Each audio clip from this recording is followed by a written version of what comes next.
অসহযোগ আন্দোলনের প্রথম দিনে রোববার সারা দেশে ব্যাপক সংঘর্ষ ও প্রাণহানির ঘটনা ঘটে। এমন পরিস্থিতিতে হঠাৎ কর্মসূচিতে পরিবর্তন আনে বৈষম্য বিরোধী ছাত্র আন্দোলন।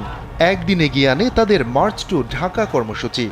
এর মাধ্যমে সারা দেশ থেকে ছাত্র জনতাকে ঢাকায় আসার আহ্বান জানানো হয়েছে।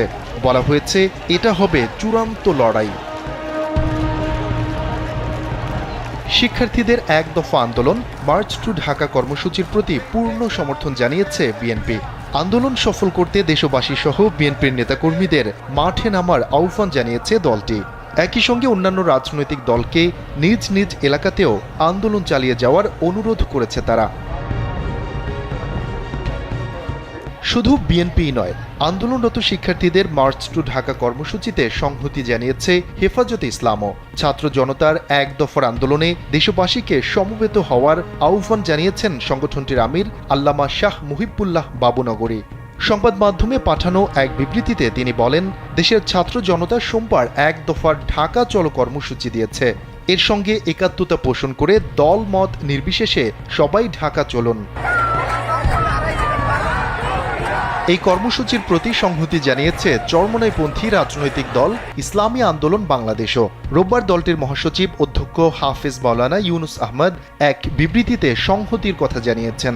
বিবৃতিতে ইসলামী আন্দোলন মহাসচিব বলেন, সরকারের অপরিণামদর্শী সিদ্ধান্তের কারণে রোববারও প্রায় ১০০-র মতো মানুষ নিহত হয়েছেন। এদিকে যারা কারফিউ অমান্য করবে তাদের বিরুদ্ধে জিরো টলারেন্স দেখানো হবে বলে জানিয়েছেন ঢাকা মহানগর পুলিশ ডিএমপির কমিশনার হাবিবুর রহমান। তিনি বলেন, ডিএমপি এ পর্যন্ত ধৈর্যের পরিচয় দিয়েছে। তাদের ব্যবস্থা আন্দোলনকারী ছাত্রদের বিরুদ্ধে নয়, নাশকতাকারীদের বিরুদ্ধে। তাই যে কোনো নাশকতাকারীকে বিন্দু মাত্র ছাড় দেওয়া হবে না বলেও হুঁশিয়ারি দিয়েছেন ডিএমপি কমিশনার।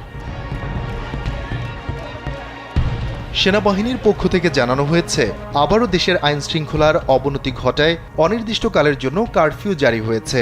জনগণের জানমাল ও রাষ্ট্রের গুরুত্বপূর্ণ স্থাপনার নিরাপত্তা নিশ্চিতে এই সিদ্ধান্ত। জনসাধারণকে কারফিউ মেনে চলার পাশাপাশি সার্বিক সহযোগিতার অনুরোধ করেছে আন্তঃবাহিনী জনসংযোগ পরিদপ্তর আইএসপিআর। এদিকে দেশব্যাপী অনির্দিষ্টকালের জন্য জারি হওয়া কারফিউর কারণে নিজেদের ঘোষিত শোক মিছিল স্থগিত করেছে ক্ষমতাসীন আওয়ামী লীগ। একই সঙ্গে বঙ্গবন্ধুর বড় ছেলে শেখ কামালের জন্মবার্ষিকীর কর্মসূচিও স্থগিত করেছে দলটি।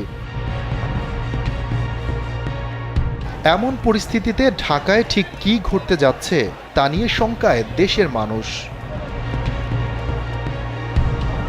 শফিকুল ইসলাম শান্ত, কালবেলা।